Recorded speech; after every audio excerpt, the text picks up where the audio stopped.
Welcome to the Whiskey Congress. Honest, open talk dedicated to speaking the truth to those who are open to hearing it. Black, white, right, left. Most importantly, honest, bold, and fueled by good whiskey. In Whiskey Veritas, we are Whiskey Congress. Join the evolution.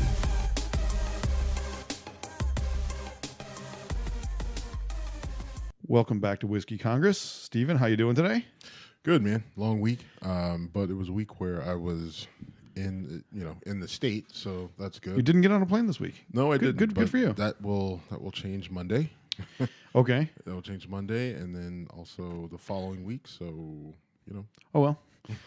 Yeah. Short-lived, but good to be home for a little bit. I will be talking about what I've been doing for the last 2 weeks. Hopefully next week, but we can skip that for now.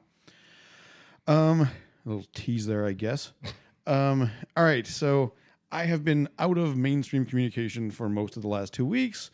Just a FYI, Jim's on jury duty. Okay, folks. Yeah, it's not. I haven't been. Because you're making it. I'm making it too mysterious. Yeah, a little too much Ray Mysterio. I have been on jury duty. I'm still on jury duty. I'm not supposed to talk about anything related to the case that I'm on. That's it. All Done. right, we're good. Done. Yeah, so unfortunately we didn't get that second episode in after last week. Right. And so, of course, per usual, there's just so much that happens throughout the course of the week. So it's kind of hard to, it's just amazing at the pace the nonsense happens. It all obviously centers around Donald Trump, which he loves. Yeah. That's why he does it. Are you suggesting he enjoys being in the spotlight? No, not a bit.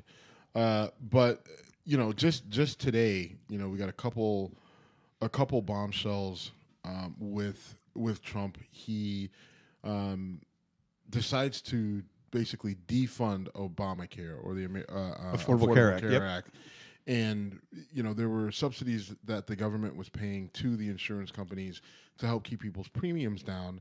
And so Donald Trump said, we're not going to pay that anymore. And his reason for doing so was that since it wasn't approved by Congress, then it was illegal. So we just can't make the payments. And so they stopped making the payments.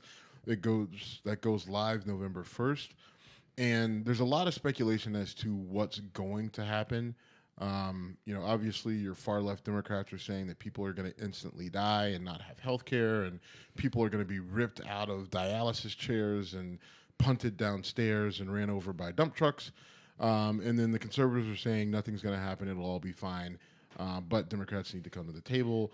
The truth lies somewhere in the middle. And I think the biggest part is that, your average sort of middle class worker and a lot of people that probably voted for Donald Trump are going to take the brunt of this initially, because insurance companies, as we know, aren't the type that are just say, you know what, we'll eat this. That's going to get passed. We care about you. Right. We care about the people we serve. That money is going to get, they're going to fill their coffers one way or another. And since it's not coming from the government and the insurance companies aren't going to cough up the money, it's going to come from, the people who are being insured. The people that Premiums are being insured will go up. Yep. And, and the people who are, your lower income people probably won't feel too much of this. Some may, depending on, if the insurance companies just pull out of certain markets because of it, then they might. But it's going to be that middle class worker, myself, you, me, and keep in mind, I'm self-insured. Right, so. you're self-insured, so you're going to feel it more than me because I'm on a group plan. Right. But even like my company technically is a small business, I think, by the number of employees that we have. And so we could feel this brunt too, and this couldn't have come at a worse time. I guess it's a perfect time for Trump, right? Because it's open enrollment right now. Oh, I didn't think about that. We're shopping for insurance right now. Now, as I understand it, a lot of that stuff is already locked into place, so it's just a question of selecting a plan. But my company is actively shopping for a new plan, right now. I just got some email from our HR lady, who's the nicest woman in the world. Like every time I see her, I just want to give her a hug. Okay. She's just the nice motherly type, Hey, do you need anything? No, I don't. I need a hug from you. But we're going through that process right now. I just got an email about it, and I honestly don't know how this impacts us. What are our premiums going to look like? What are our deductibles going to look like? Since all this stuff is going to go into effect, January 1. And so, Congress and the Senate have shown that they can't get anything done. So are they really going to have healthcare fixed, in time for, the new year and things to flip over? And I don't think either of us are confident in that. I'm certainly not. The pace at which things have been happening, Or not happening. Yeah. A lot of news, not a lot of action. Yeah, we'll see. But again, this is just the example number 462 of Obama did this. I'm going to undo it. Fuck you, Barack Obama. Yeah, that's and you know what's it's sad. Because Obama's a smart guy, and so he sees what's happening, and you could just kind of wonder what his thought process is on this. I know Obama, and we've talked about this before, but Obama has said that it wasn't perfect and that there were things that needed to be fixed. He was always open to that. But Republicans were so dead set on saying, fuck you, and we're, screw you, we're not giving you anything. And we couldn't make you a one-term president. We couldn't prevent you from being president, but we're going to make sure that your legacy is smeared with dog shit because we're just that against you. Yeah. And I wonder what their reasoning for that is. I don't know. I think it's it'll come to me. Because he wore a tan suit. He wore a tan. He once did not wear a flag lapel pin.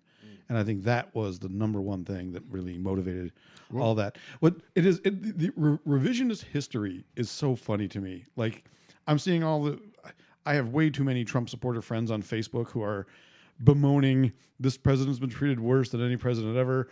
One of the guys today posted something about name one way your life is worse since Donald Trump has been president. Like, all right, you can say that, but you're the guy whose business tripled during the 8 years of the Obama administration. The stock market doubled, the things you're giving Trump credit for. Unemployment fell nonstop throughout. It took a little while for things to get going, but unemployment went from over 9% to well under 5% under Obama, or under 5%. And that was all fake. That was all cooked numbers. That's all whatever. And then suddenly Trump gets in office and it's, look at the stock market. Look at unemployment. Okay. Yeah, and you know what? Good for him for not fucking that up. I was really afraid the stock market would plummet based on instability that comes from the lack of understanding. Yeah, change in regime and not knowing what the future held. And there was plenty to be concerned about. There was talk about healthcare, there was talk about taxes, and yet Wall Street decided, you know what, we're gonna hedge our bets on the foundation that was built, and that businesses are going to be smart enough to take advantage of the last 8 years and build and move forward, which we've seen. Now, we've seen a couple tumbles. I think some of the tumbles in the numbers have been related to the natural disasters. Yeah. The hurricanes, like back-to-back, aggressive, powerful hurricanes that have disrupted, the hospitality industry, whether it's restaurants, hotels, things like that. Those things, airlines, all that stuff. There's a lot of impact there from those storms that are going to affect job numbers and the labor numbers overall. So you have to keep that in mind. But all in all, the business market, the labor market is good. Kudos to Obama for getting us on track, and kudos to Trump for keeping it there. Now, all that being said, we have the reality of where we're at right now with healthcare, and it's a mess. And the one thing that I've seen consistently throughout the day is that Trump now owns this, right? You can try to deflect all you want, right? And everybody is, Republicans and conservatives are clapping their hands, and, Trump this is what needs to be done, undoing Obama's bungles or a bungle or whatever they want to call him. But when those same people start to see their premiums kick up, if they now listen, maybe they don't. Maybe the insurance companies hear us and say, "Fuck you, Steve and Jim. We're gonna show you we don't suck. We're gonna absorb this loss. We're gonna take this L. We're gonna do this despite you two assholes. Okay, Do it. Please do. Teach us a lesson. Teach me. Show me the way. We know what's gonna happen. And the remarkable thing about it, though, people's premiums may go up 50%, 25%. They're gonna feel it, but they will not look at Trump and blame him. They won't. Who will they blame? They will blame Obama. Oh, speaking of the blame game, and I'll save it. I'll save it. I don't want to save it, but I'll save it. Save it. No, don't save it. Go with it. No. I'll save it because it connects to something else we're going to talk about a little bit later. But I just the blame is going to go back to Democrats. It's going to go back to Obama. Somehow it'll go back to Hillary Clinton. It'll go back to poor black people. I mean, it'll be everybody's fault except for Trump and the Republicans who control the House and the Senate. I'm wondering if and when the fissure between Trump and mainstream Republicans will grow to the point where it's an unsustainable relationship. I mean, you mean but fissure? Fissure. That's fissure. Right. Well, I don't know what a fissure means in this scenario. I apologize. The two youths. You kind of are. And by kind of, I mean totally. But seriously, the Bob Corker and Trump got into it in the last couple of weeks. It's unbelievable. That's great, isn't it? And it's an adult daycare. Yeah. Well, and somebody forgot. Anyway, yeah. I not to rehash that because it seems like it was so long ago. It was a week. Yeah, it wasn't. We haven't spoken since then. Well, we've spoken, but not recorded. But yeah, so then another Trump Obama undo is the Iran deal, which really bothers me a lot. Well, hold on. All right. No, you know what? You go blow your load. It bothers me because the stupidity behind hating it is so misguided. We had no negotiating power with Iran until we had something on paper that said, you can do this, you can't do that, and if you do that, we can take these actions. We came to a bargaining table, made an agreement, but because Obama made an agreement with a large, powerful Muslim country, it had to be a bad deal. It had to be, something that's going to ruin the world as we know it. And so they've been fighting against it since the negotiations started. They went nuts when it got ratified.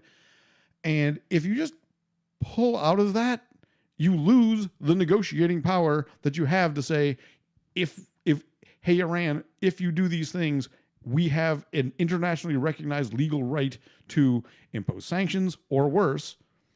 And now we got nothing. Or if we back out of it, we've got no agreement. We would need to literally get a bunch of countries that have no reason to side with us to do so if we want to take action against Iran that has any meaning whatsoever.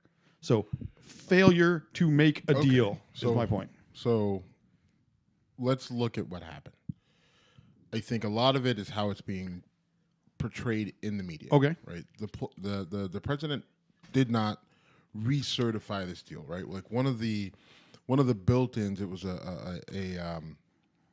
a bipartisan deal that a bipartisan aspect that they added was every 90 days, this deal has to be recertified by the president, where the president has to say this is in the best interest of the United States, best interest of national security, and stability to have this deal in place.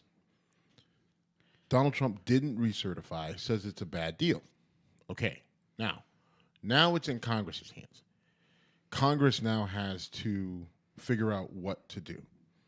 All right, now that's the part that I think is a little bit deceptive because Congress could do a couple of things here. Congress could back out, like you said, right? And decide, okay, we're going to back out of this deal and we're going to go back to just straight sanctions, just very, very stiff sanctions. And the issue with that is that you have to get, a bunch of other countries on board, right? Yeah, Like, to have to be effective, right? Like you have to get your other major powers on board for it to be effective. Otherwise, it's pointless, right? And so Right. that's not. I don't think that's the direction Congress goes, and it doesn't make sense. Like it doesn't. Listen, for all the things that don't make sense, a lot of people in Congress are in tune enough to realize that pulling out of this deal and saying, all right, well, we're just going to impose sanctions, whether we have, the backing from Britain, Great Britain, France, Germany, I would say Russia, but we really never have their backing anyway. So. well, yeah, I mean, China. right. I mean, like, so we're not, that's not the route they're going to go. The other option for them to do would be to say, okay, we're not going to pull out, but there's some things that need to be renegotiated. There's some things that have to be rearranged. Like Iran has, crossed the line in terms of some of the testing that they're doing, shooting missiles, over at Israel, aiming them at Israel, different things like that. So there's things that need to be changed, and we need different and better enforcement measures in order for us to stay in this deal. Right? That's probably where you want to go the most.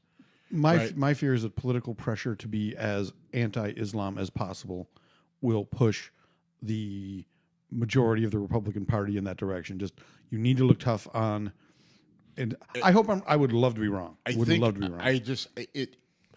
This is what I think that Trump knows that in reality they can't back out of this deal. He knows in reality it's a good deal that makes sense. But I think most everyone agree when you look at it, there are things that need to be tweaked and changed to make it better. And so now I don't know. It's hard. Here's why that makes a lot of sense to me, though, Steve.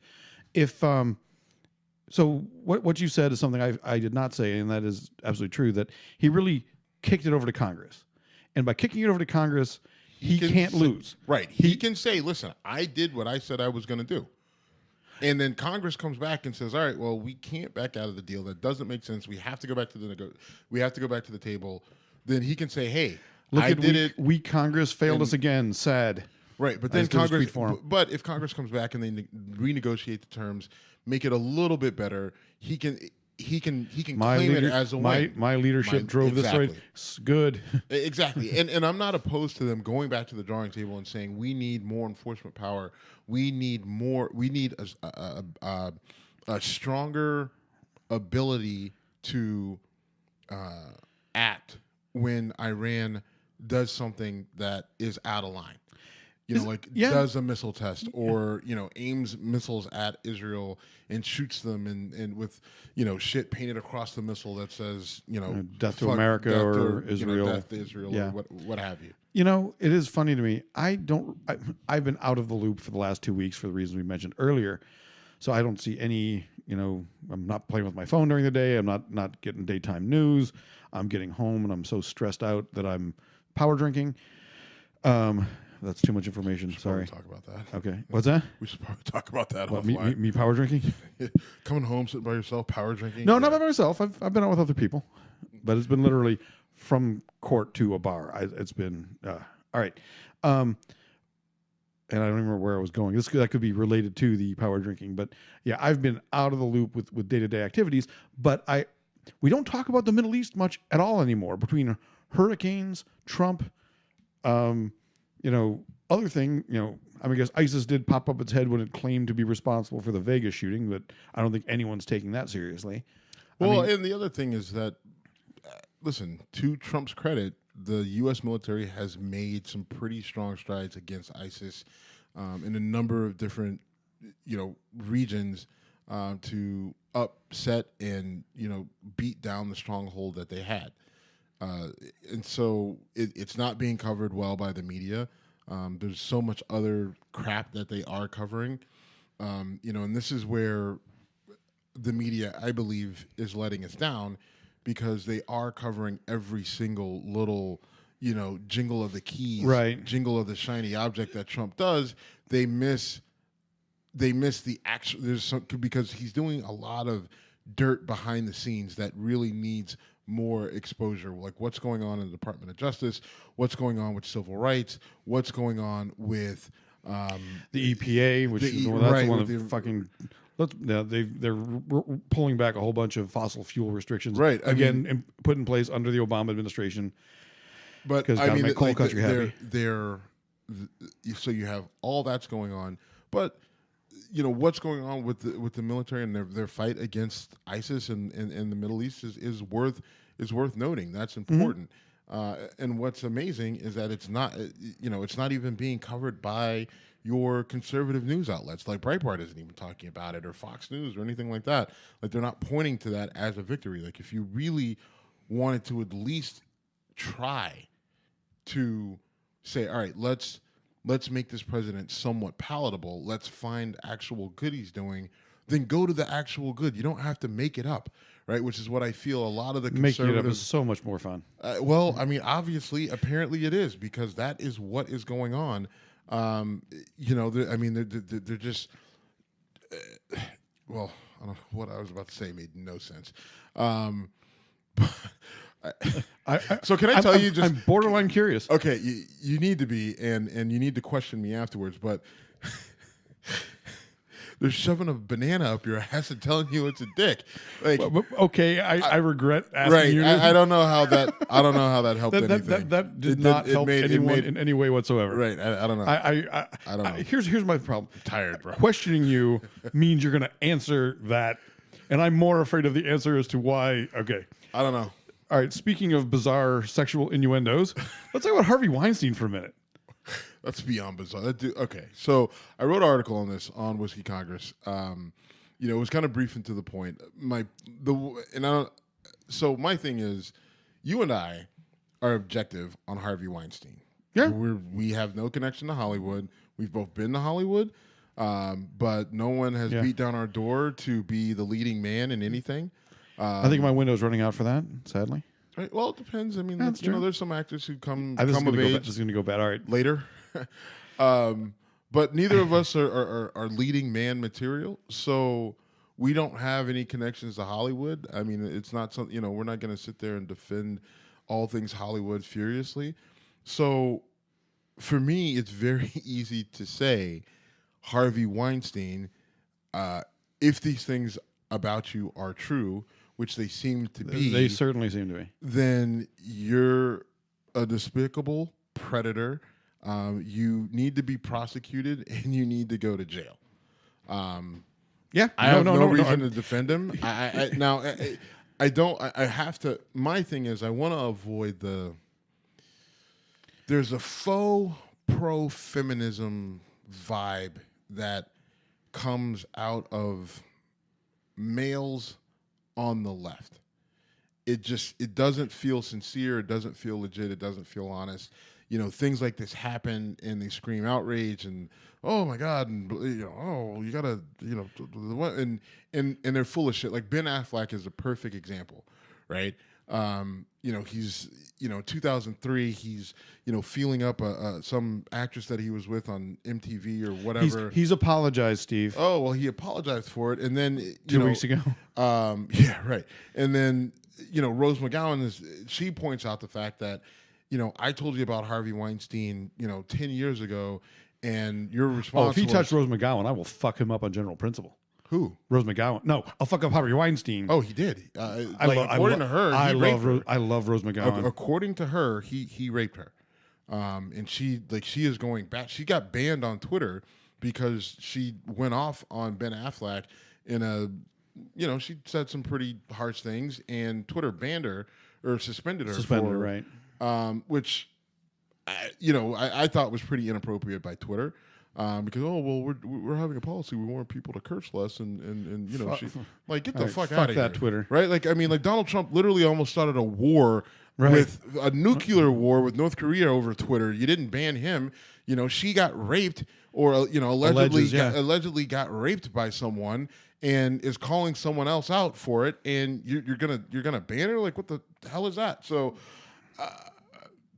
So apparently you need to get on a plane and go fight Harvey Weinstein. I'm fine with it. But it's really disgusting.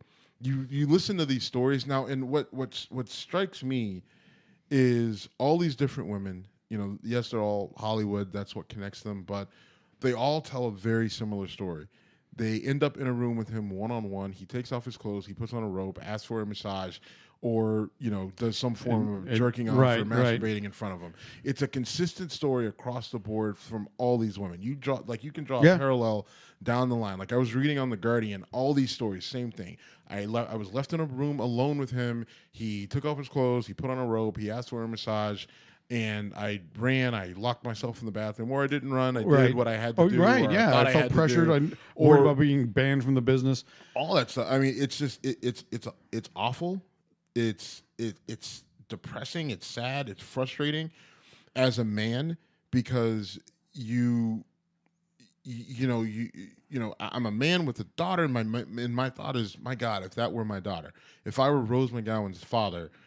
You know, this whole thing would have been over because Harvey Weinstein would have been in pieces. I was going to say working on your criminal defense, right? My insanity plea. So I just my heart goes out to those women.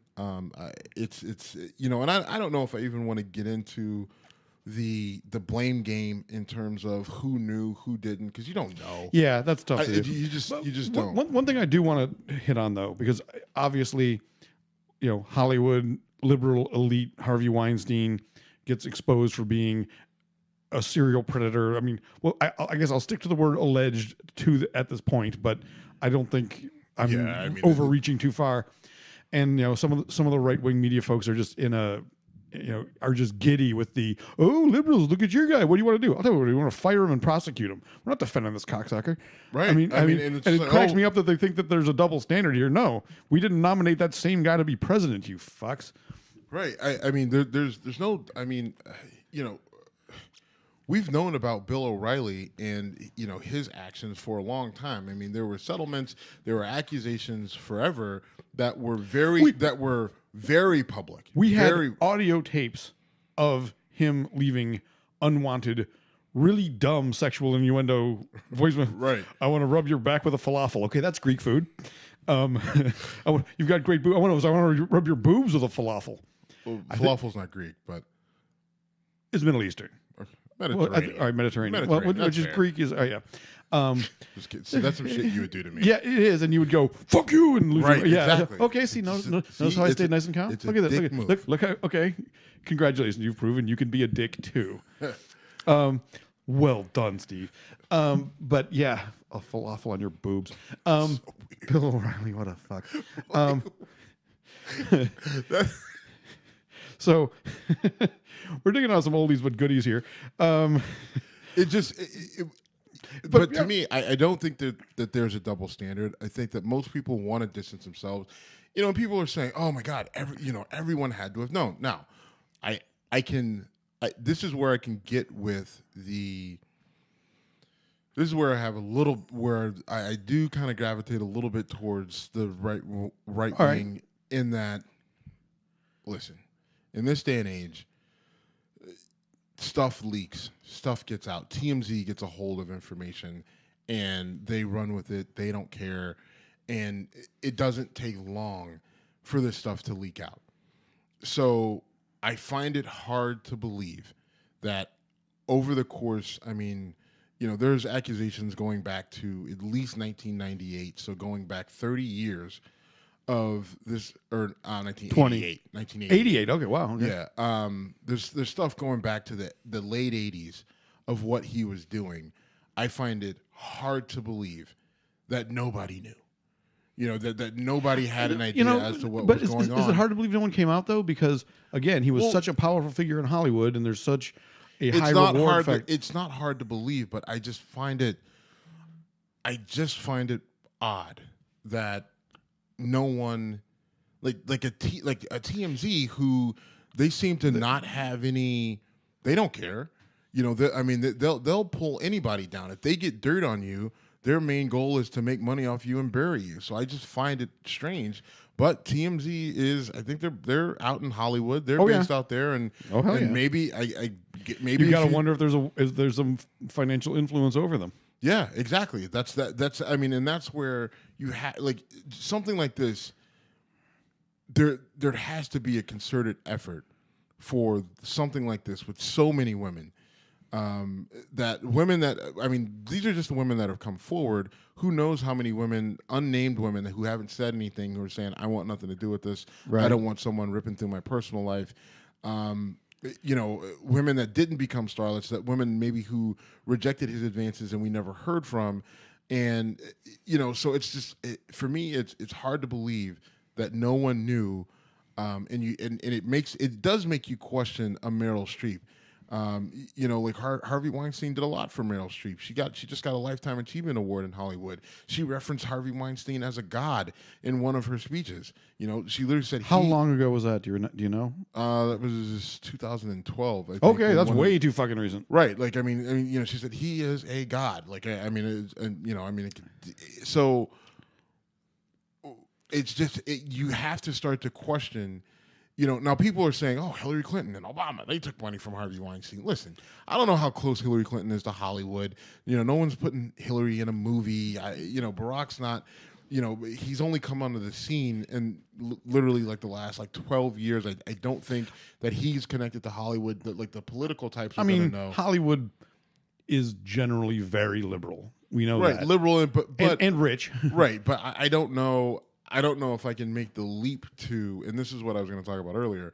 I don't know if I can make the leap to Hillary Clinton, Barack Obama. You're guilty for you hold some guilt for Harvey Weinstein because you accepted Harvey Weinstein money or money from the Weinstein companies. Now, this is what I heard today. I heard this today. Okay. This is no bullshit. I actually tweeted about it on at Whiskey Congress. I'm listening to Breitbart, right? Because I like to torture myself. A woman caller gets on there and starts complaining that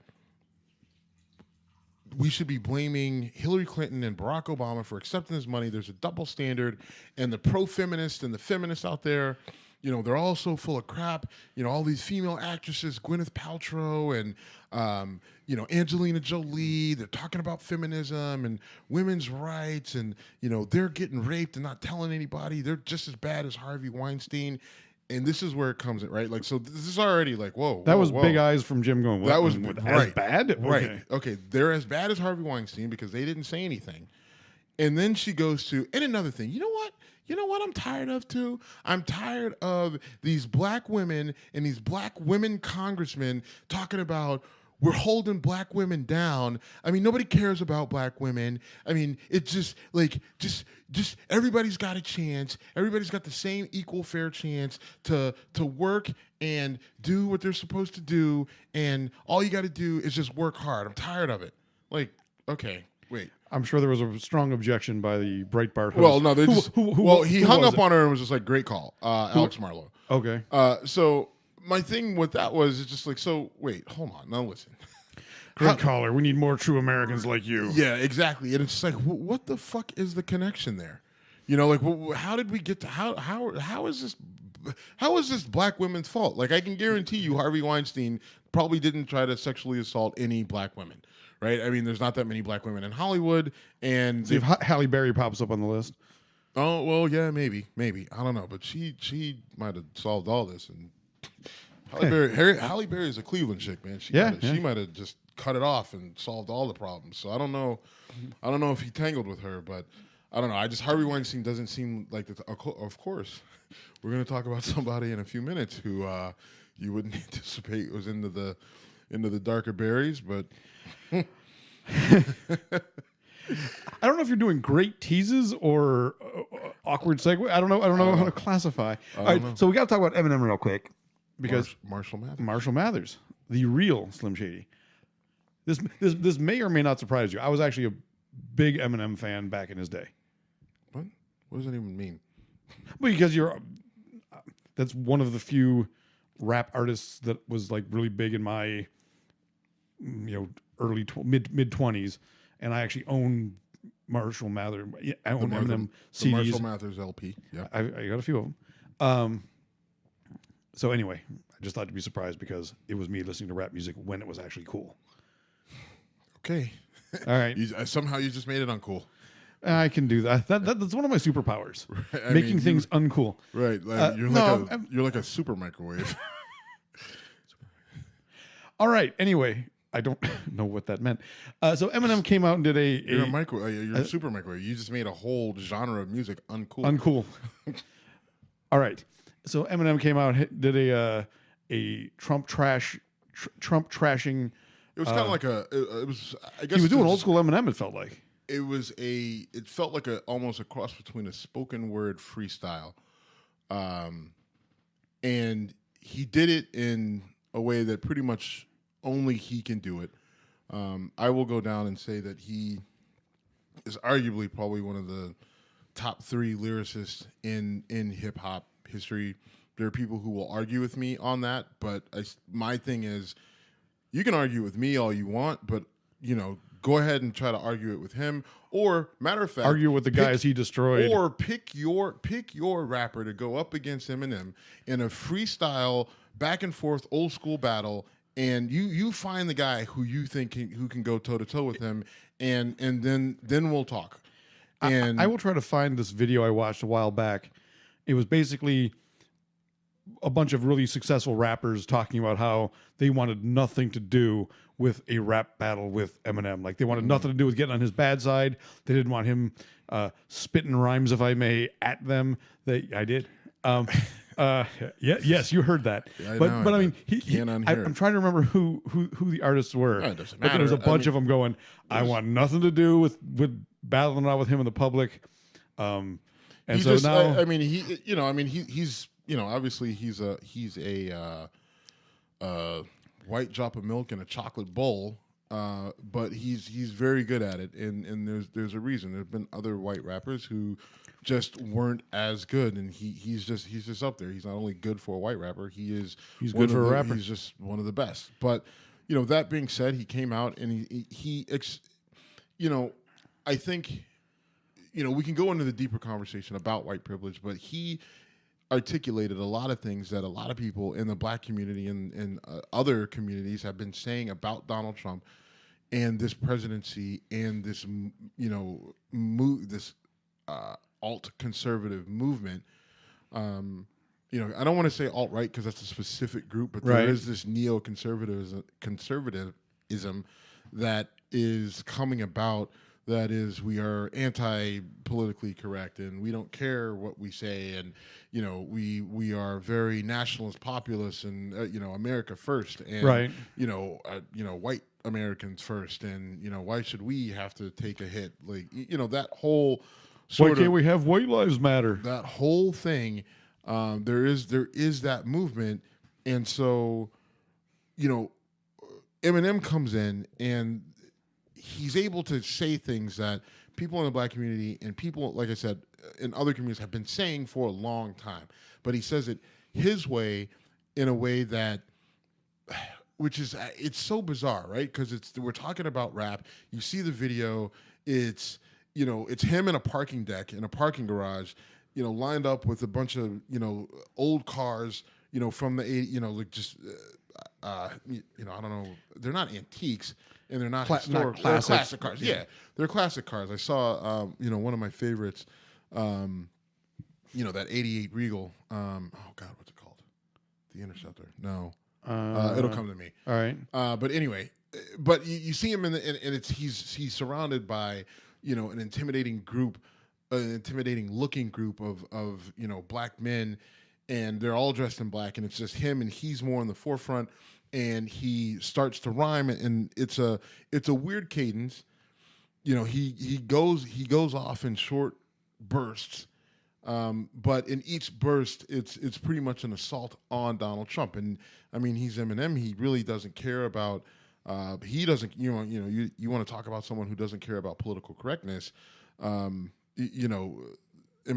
pops to the front of the line, and so he says things. Highlighting the hypocrisy, highlighting the isms, right? Sexism, racism, all that sort of stuff that that embodies what Donald Trump and this presidency and this administration has been about to this point. And then kind of draws the line in the sand for his fans and says, either you're with me or you're not, and if you're not, then fuck off. And it's a pointed message. Yeah, it was, and it's a little bit different, but I mean, it's something. We're just at a place where we haven't seen this sort of division. Like he drew a line in the sand for his fans. Either you're for or against, and we are seeing that more now than we have at any point in time. And that's the scary part of this, is just because of the amount of division, seeing where the battle lines are being drawn. Yeah, I did. I mean, I don't remember the last time Eminem made a big splash in the public. He kind of went into, I think, producing a bit more and not really. He just had a number one album like 2 years ago. Yes, I knew that. Clearly, you didn't. No, I didn't. Really, just like 2 years ago. It was like that year that. Maybe it was. I mean, maybe it was 3 years ago. All right, I don't. All right. I remember it was the Marshall Mathers LP, the second Marshall Mathers LP or whatever. It was about 3 years ago. It was Rap God and the other one. If you're counting on me after taking away my I don't know. Right. We don't do music on the show anymore right. because YouTube and Google and the music industry sucks. So I would play it. But we'd get our show taken off YouTube and yeah. All right, man. One other thing, like I said, I've been out of the loop this week, but I did see a headline and I read it, and I asked you if you had seen the video of the Miami Dolphins football coach who was. I saw the headline. It was basically seen inhaling white powder on video. And I'm like, all right, that sounds pretty specific. But I did not see the video until we got together tonight and you played it for me. Holy shit. So, I mean, that was Chris Forrester. He's the assistant coach for the Miami Dolphins. I guess it's among his friends, they've known that he's got a little bit of a nose candy problem. But I guess they didn't know. I prefer the term booger sugar, but okay. Okay, either way. They didn't know how bad it was. And so he makes this video, right, which it blows my mind. Like, you want to paint it or do you want me to? I'll paint it because it's still, like, my mind is just still blown. So he makes this... I'm hoping this is not funny. Right. Very serious. No, fuck that. It's funny. It's fucking hilarious. It's funny. Like, this guy's fine. He's made plenty of money. You know, his kids are grown. Like, I'm sure his wife is pissed, but, like, come on. Yeah, I bet she is. You know, I mean, it's not like he's going to end up in the gutter. Maybe he will. I don't know. But I mean, he's got a few. He'll be all right. So, so what happens is, I think Monday, I start getting alerts on my phone. Bleacher Report, ESPN. Miami Dolphins coach, video services of Miami Dolphins coach, cocaine, professing love. Okay, odd, right? I'm busy, I'm working, whatever. And then, like, a couple more alerts. Chris Forrester resigns amid the release of the video. So I'm like, well, okay, all right. So I find the video, right? And it takes me all of 2 seconds. You pull the video up, and it opens with him sitting at a desk with 2 or 3 clear identified white lines of powder, which could range from anything from granulated salt to cocaine, or it could be methamphetamines or something. Yeah, it could be. But either way, could be crushed up pills, whatever. Who knows? We don't need to get into the specifics of what it was, but apparently it was getting him high as he professed his love to unknown woman at the time. Saying, hey, things like, remember we used to get high together. I think about you when I get high. He's doing lines of cocaine or lines of whatever off with the a desk, rolled up bill, with a rolled up $20 bill, talking about how crazy it was that he was doing this and how much he missed her, and it's going to be a while before they can do it again because she's probably going to keep the baby, but he'll be thinking about her the whole time. And he says, how crazy is this? I'm going into a meeting. And he does, like one more line. He gets all the residue off the table and then, gives it one more good. Missed a few grains, but all. Yeah, oh he my literally goodness. said, like, oh, look at those big grains dropping down. And so he does the last line, and he says he's going into a meeting, and the video ends, right? And you're like, what the fuck did I just watch? Right? So then it's just like, I don't know who he's talking to. I didn't know anything about him. I didn't know if he was married at the time. I don't know this woman. So then by Tuesday, we find out that the woman he sent the video to was a lady dancer, Kawana. Classic ballet. No, no. Kawana Naiji, or Nige, she's a stripper, I guess a well-known stripper in Miami. I've not run into her. I'm sure it's not for lack of trying. But so this coach, now here's the the thing that stands out, and I think it's worth mentioning. He's middle-aged, like lower 40s, early 50s, white guy. I think upper 40s, lower 50s. I think he might have been the O-line coach or something like that. And he's a line coach, all right. Right, yeah. He coached up on how those See lines what I did work. there? Good job out of you. Look at you. It's almost like you're a comic, Almost like I am. but you're not. Technically, I am, you bitch. So so he's professing his love to the stripper, and I think she's hot. Oh, she's beautiful. Hot, and she's black, which that kind of fucks all sorts of worlds up, right? I mean, it was one thing if he was just doing lines of coke on video, and it's another thing. So it's the black strippers really the well, problem it's here? one thing if he's just doing lines of coke talking to his wife, but now he's doing lines of coke talking to a stripper, and now he's doing lines of coke talking to a black stripper who's pregnant. And by the way, is it his baby? Like, I don't know. I have a lot of questions, right? And then there's something that came out today where she said he used to use me as a cocaine platter.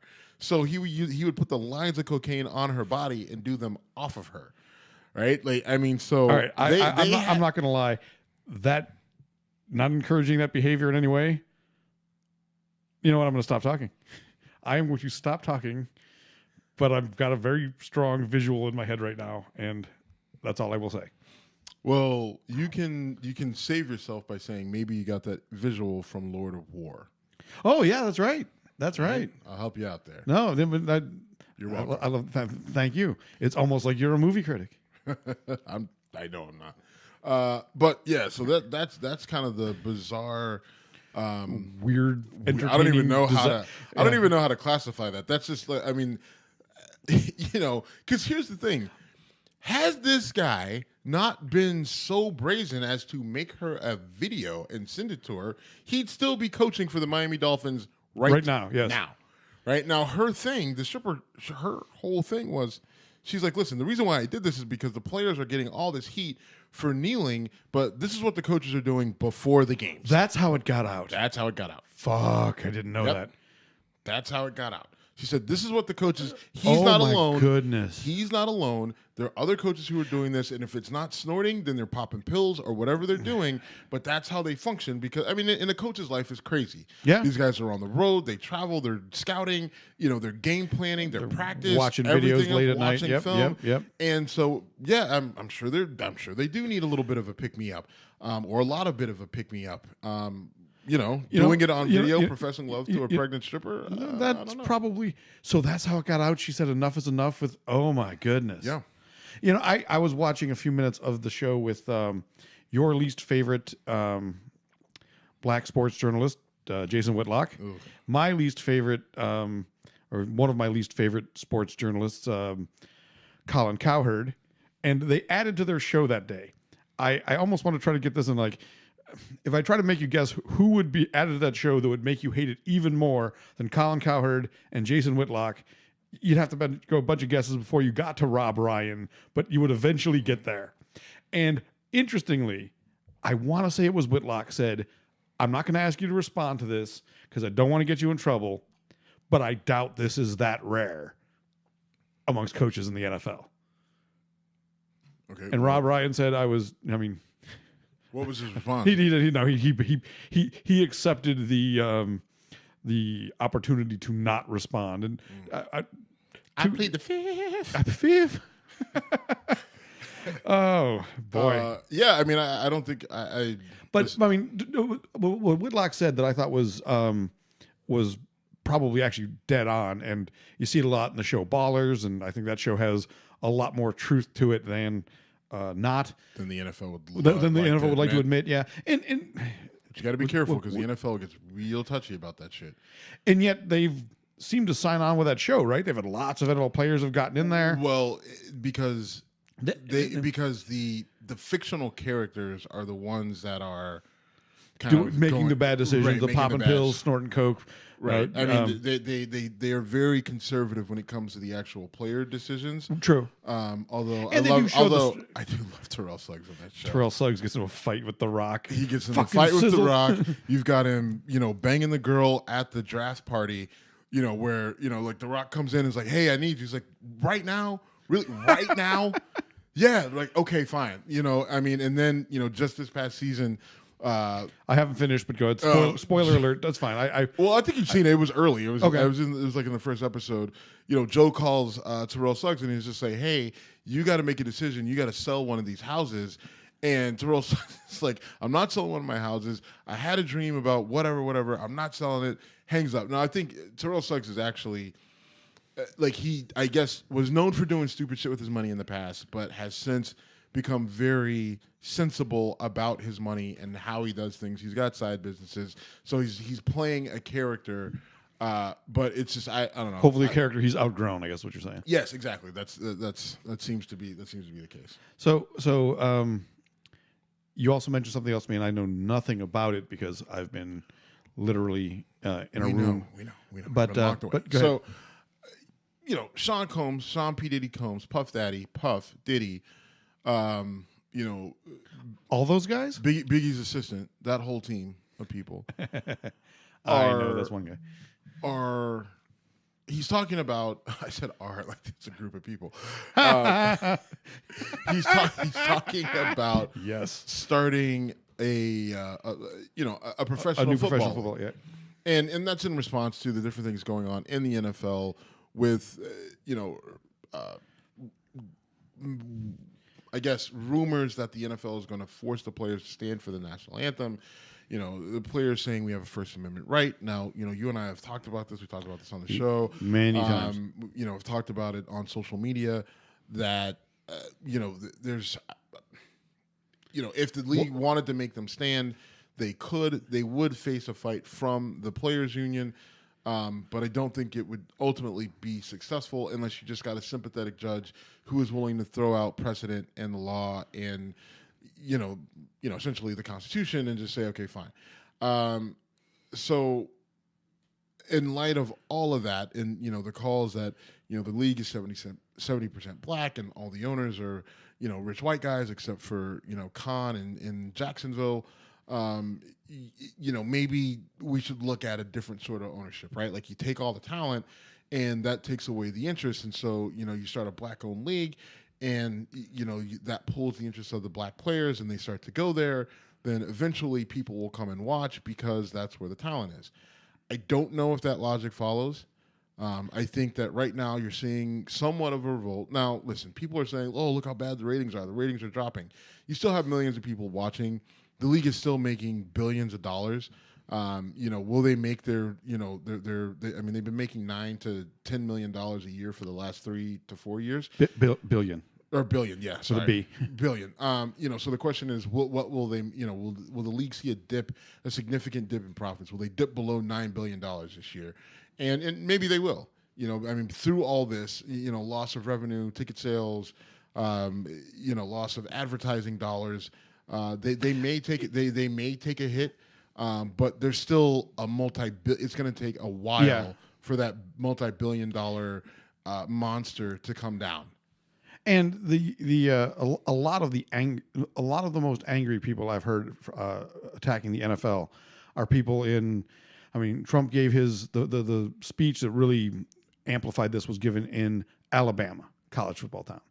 I'm not hearing people from a few people from Buffalo have talked about it, but they're not huge sports fans. If you look, there are people from all over every city. Pittsburgh is a huge football town, And they're also a huge hockey town. They've got the Pirates weren't great this year, but people in Pittsburgh are just irate at what happened when the Steelers stayed in the locker room and Andrew Villanueva was out by himself and the whole thing. I wonder if they lost $1 over that. I mean, I'm sure they lost some money. Yeah, I'm sure they did. I'm sure they did because listen, that base of fans, the middle class white working fan, that can easily be swayed with this whole idea of patriotism, which I don't have an issue with patriotism, but false patriotism irks the me too. It irks the shit out of me because or how dare you touch my Second Amendment rights?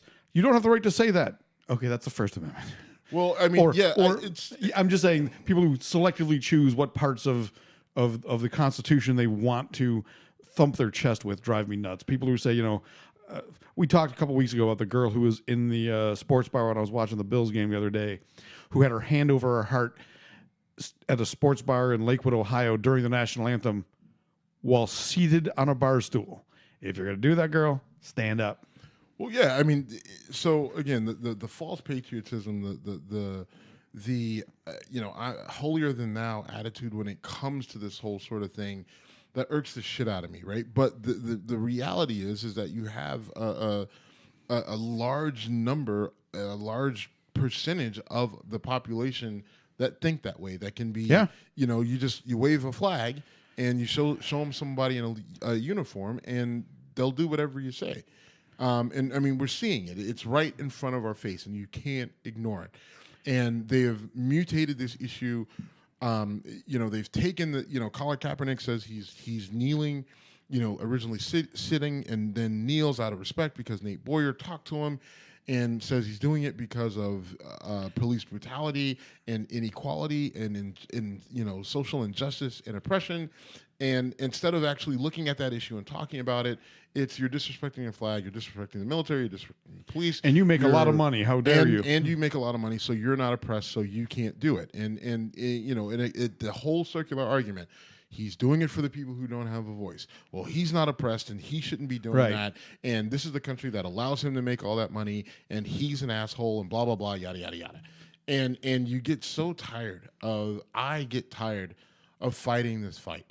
Oh, I'm totally with you. I get exhausted fighting. Pseudo patriotism annoys the shit out of me. It's like but it goes beyond. Okay. Stop, because it goes beyond the fake patriotism, because then it just goes into fucking flat out racism, right? At the end of the day, you know why people are mad? You got average fucking white guy who works in a fucking steel mill who's pissed that this fucking black guy is making all this goddamn money for playing football. That's what it's about. At the end of the day, that's what it's about. And I'm not drinking for that because that's just the fucking truth, right? You got these fucking white people. Because I said at the end of the day. Because you've got these fucking people who look at these guys and say, why the fuck is that nigger getting paid all those millions of dollars and I got to sit here with my $30,000 a year job or my $50,000 a year job and I got to wake up every morning and I got to go to work. Fuck that guy. Fuck his life. He shouldn't be able to make that money. So I'm willing to do whatever I got to do to tear him down. Like, I mean, you can feel. I think you're drawing the economic line way too low.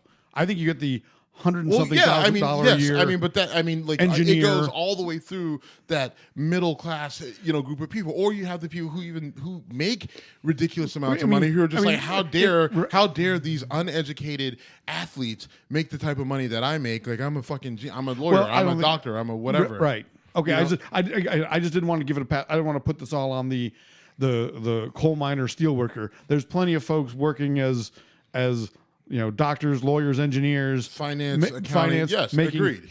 Substantial money. Oftentimes, all right, I'm not even going to go. We get down this road in terms of who's hurting America, and it'll go down a path that I don't want to start now because we're near the end. But you get it. It goes that resentment towards those guys, right? Like, I mean, to me, it feels like they were looking for a reason. Right, it's just like they love their teams, they love the idea of their city and representing and everything else. But obviously, they see so many of the faces in a lot of the and who are they mad at? Right, they're not mad at the linemen. Right, they're not mad at Joe Thomas. They're not mad at fucking Alex Smith. and then you have people like a Travis Kelce, right? Who they're like now people heads explode with Travis Kelce, right? Because Travis Kelce knelt, right, and Travis Kelce is also dating a black girl, right? So they don't even know what to do about him. They're like, well, how could you do this? You're white. You're fucking it all up. What? Yeah. So for me, I think, my initial reaction to this was I felt this coming down the pipe, right? My whole thing was this is going to turn into a thing, right? Like it's just like it's going to turn. Yeah. And I was my initial reaction was like, let's just keep the toothpaste in the tube.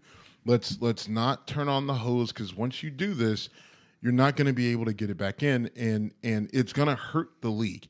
And I'm sorry, I am a football fan. I fucking love it. It is the thing that allowed me to go to fucking school for free. So I love football at every level, right? I don't want to see the sport hurt. I don't want to hear, like, you can sit here and tell me about concussions, and yeah, I'm a little dingy because of it, but I wouldn't trade it for the world. And if I had a son, I would let him play. I wouldn't make him play, but I would absolutely let my son play.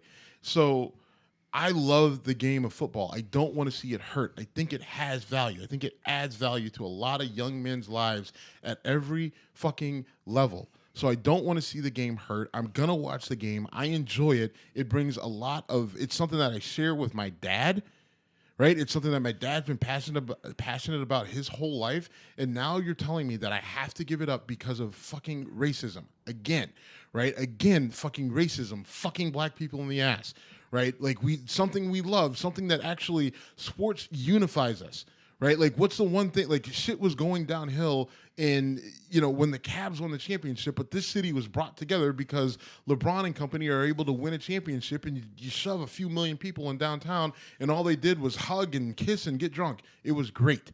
Sports is a unifier, and yet somehow they have turned it into a fucking divider, right? And so now this thing that I love, that you love, right, is being damaged, is being hurt, right? And now I have to fucking pick a side, right? And if I pick the wrong side, then the people that look like me look at me as a traitor, right? And if I pick the other side, then the people who don't look at me, who don't look like me, all right, cast me as a threat.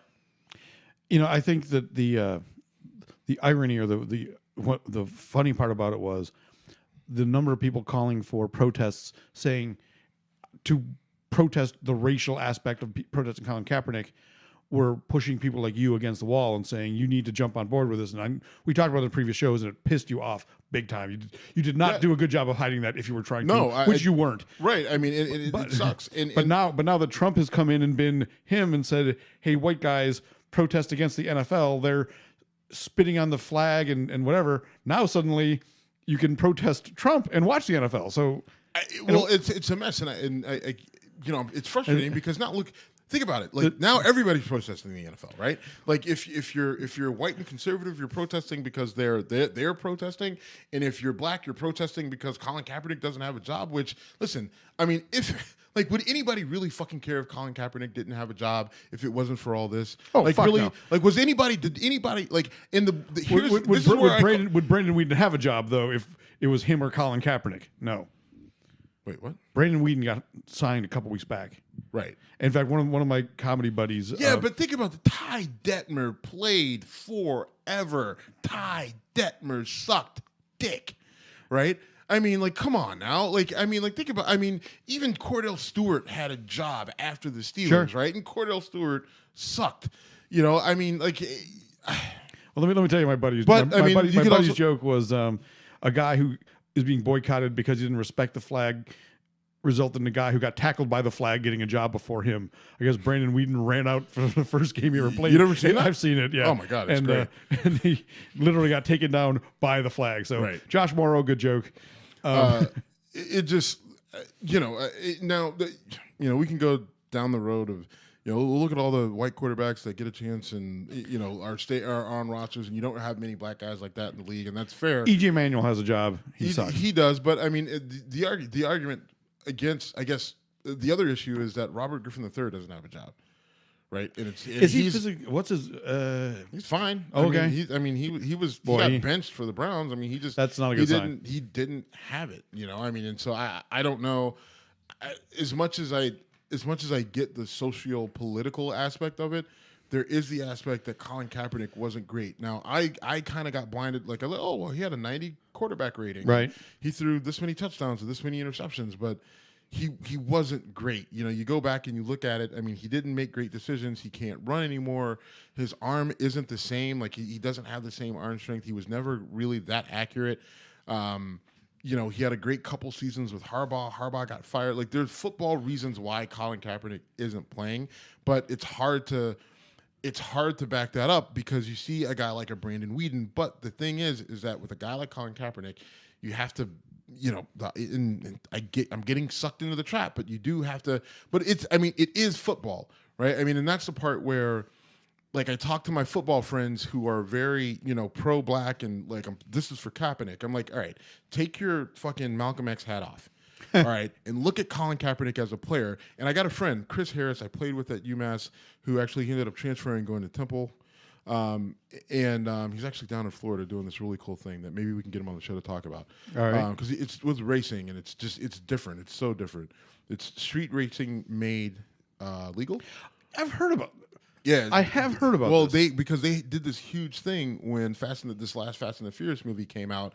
They did a huge promo with them. It was actually really fucking awesome. That's probably where I heard about it. And so, but anyway, like Chris hated Colin Kaepernick. He was like, he's garbage. He's not a good player. He's terrible, right? Like all this shit before the protest, right? And now he's like, I'm boycotting it, man, until Colin gets a job. Chris, you said he was terrible. You said he shouldn't be in the league. You said he was only in the league because they built a system around him, and now he needs to have a job. You're advocating for him to have a job because he took a knee, like, and that's where, like, just the. I love the smell of hypocrisy in the morning. Yeah, and it's I don't even know if it's hypocrisy, but like I get what he's saying, in that because he can point to Brandon Weeden, he can point to Trevor Siemian and all these guys that are Trevor's actually doing pretty well, not actually, yeah, doing too bad. But I mean, you can point to all these guys. It's just like, how the fuck are they? Like Christian Ponder, EJ Manuel. Somehow Christian Ponder still has a job, and yeah, EJ Manuel or whatever. So it's just like. It's football, right? In football, there's always a weird thing with merit and politics and all that shit in the game of football, and avoiding controversy at all costs, right? And that's the hard part. That like I can't just draw a line and say I'm for Kaepernick, right? Because I wasn't for Kaepernick before this, So now all of a sudden I have to flip around and be for him because he took a knee. When I was against that. Like I was just like I wasn't. I shouldn't you say were I was against him, but you did not. You were not a fan of him as a player. I remember watching him play last year. Just like this guy is done, right? Like I mean, like this, like his career is over. Like he can barely throw the ball. Like he had a 90% quarterback rating because he was throwing the ball 5 yards down the field. I mean, like he was throwing the fullbacks and tight ends. Captain check down and anything over that, like he couldn't hit the broadside of a fucking barn. And so it's just it's hard for me to sit here and say, I'm going to stand with this guy, and the reason why he's not in the league is because he's being blackballed, when I know damn well that anyone watching him prior to this is looking at it and saying, from a football standpoint, he's fucking done. Here's, I think, an undeniable reality. If he had Aaron Rodgers, Tom Brady, Cam Newton, talent, Steve McNair. Well, I was just thinking like current guys. He would be in the league because they find a way to overlook this sort of thing when you're at the top of your game. When you're not, it's a political hassle and bad press versus they can be you look at a guy like a Greg Hardy. I wasn't going to bring it up. Greg Hardy is just despicable, right? Yes. I mean, like there's no alleged. We know what he did. We know everything that he did. He did beat it in court through some interesting wranglings, but yes, he was found guilty, and then he appealed, and then in North Carolina, the way it works, when you appeal, then it's expunged or whatever. Right, it's thrown out until it gets relitigated, and then the witness disappeared. We still haven't heard from that girl, and so he is able to walk away from it. Right, but I mean that guy was a fucking scumbag. Yes, and he got back into the league. Right, there've been plenty of people. There've been plenty of players who have been, political advocates. Did they do it on the field? Did they take a knee? No, but there've been people who have had louder voices against, fighting injustice than a guy like a Colin Kaepernick. Right. That the NFL, but they had talent, and they were still talent, or they were still viable. So the league didn't chew them up. The league didn't cut them out. Right. I mean, the perfect. If you want the head-to-head, it's Ray Rice and you just said his name. Greg Hardy. Greg Hardy. Thank you. Well, it's not head-to-head. Well, what I'm saying is they're a year apart. Those two are head-to-head. Yes. But like with Colin Kaepernick, what I would say, what I'm going to say though is Ray Rice didn't get picked back up, not because of what he did. His talent level had dropped off. He wasn't in that high in demand of a player. Right. Whereas Greg Hardy had a talent level and a position that he played where he was amongst the top, 30% of his, which I'm not justifying in any way. I'm saying let's call it what it is. He made, I mean, it's kind of gross, but it's true.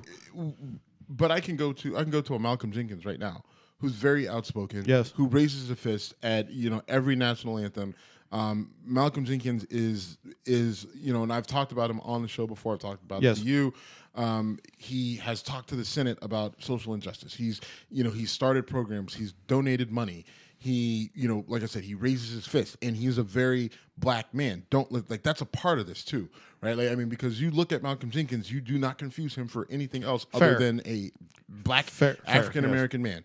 And so, but Malcolm Jenkins is still a high caliber, talented player. Right. And so the Eagles aren't going to cut him. They're not going to bench him. They're not going to cut him. Right. And while he's political, he definitely is, but he also is. It's hard to, he does do the raised fist, which does probably piss a ton of people off, but he also has got, like you said, so many well-publicized positive things he does that if you punished him for his political stances, you might look as bad even to Joe Schmo white guy. Right. And there's other aspects to this too. If Colin Kaepernick had, the big thing about this is that he opted out of a contract. He's probably going to get cut. Had he done some things differently in terms of his timing. And listen, I'll tell you that from a political standpoint, as much as people want to get behind the just, if you got something to say, you got to just do it. You just got to say it. You got to strategize. And I think the thing with Colin Kaepernick is it's great that he got the conversation going, and even to the detriment of the league, he should have, if he wanted to play ball, if he still wanted to be playing, he should have positioned himself better. He knew damn well he was either opting out of his contract or they weren't going to re-sign him. He was going to be released, and if his thing was, hey, part of this is that I still want to play, then he should have positioned himself differently. He should have either re-signed with San Francisco and taken less money, right? Because he's come out and said it's not, or accepted a backup role, or at least a challenge for the starting role. Any number of things before he does this, right? I mean, because that's the thing. Secure a contract and then make your stance, right? I mean, and that's important. Now, you could say, well, he just couldn't hold it anymore and he had to do it, and okay, fine. You literally sound like Spencer Strassmore right now. But if you want to, if this is about him playing to him, right? Not to you, not to the people out there that are saying I'm with Kaepernick, right? Because they don't matter in the sense that if he wants his career to continue. Because part of my question to Colin Kaepernick is, do you actually still want to play? I haven't actually heard him come out and say that. I know that he has tried out a few times. No. Guys who want to play will tell you, I want to play. I haven't heard that from him. I'm not saying he doesn't. But we've seen plenty of guys. I mean, Chad Johnson just came out and said he could still play, right? Or Chad Ochocinco, or whatever you want to call him. I don't know what his name is these days, right? I mean, he's ridiculous. But if it's really, if you like, I'm not saying he doesn't. I don't know. I haven't talked to him. I don't know him. If he really, really wants to play, I just think it's interesting that we haven't even had a report, single report from anyone that says. I talked to Colin Kaepernick. I asked him specifically, "Hey, do you actually still want to play football?" And I haven't heard anyone ask that question. I haven't heard him answer it, to be fair. And who should be, if he wants to play, whoever his agent is, should be making that publicly clear. Right. He doesn't have to do it. His agent's the one who should be doing that. I don't even know who his agent is. I don't either. I don't know. So, all right, we should wrap this up. Yeah. One thing, Steve, I needed to do is we got some feedback from our buddy. LA's own, he's not really an LA guy, but Mike Wood Jr. reached out to us and we had some back and forth with him, and he's going to come on our show soon to talk about what we said on gun control. Frankly, I don't know if he's more mad at you or me this time, but he's a great friend of the show, great guy. So we will have Mike on the show fairly soon. And we appreciate him listening and reaching out to us. Please do the same. We're at Whiskey Congress on Twitter. We are at Whiskey Congress on all social media. We're whiskeycongress.com. Please check out, Steve and I write a lot of articles for the show now, and, follow us there. Obviously, listen to the show. You know how to find us on iTunes and other podcast platforms. And that's it. Thanks, man. All right. All right. Thanks.